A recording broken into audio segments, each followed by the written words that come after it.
Gaeilge a haon, seachtain a sé. Na hibreacha.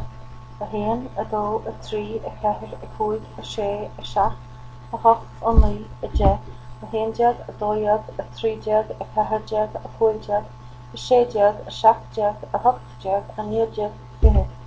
Tá, níl, an bhfuil, cad ba mhaith leat, what would you like? Ba mhaith liom, I would like. Níor mhaith liom, I wouldn't like. Tá do huil, please, gur magadh, thanks.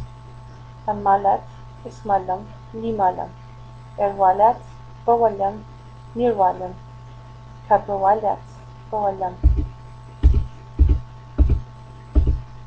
Dear Grit, chun sa táú, cad é de iver telefón, an bhfuil sé fuaireann cén táime, cad is anam Grit, an bhfuil tú ag ithe anois, cá bhfuil tú do chónaí, an dtuigeann tú Gaeilge, an bhfuil sé fliuch anois, cén táim a thosnaíonn an rang Gaeilge.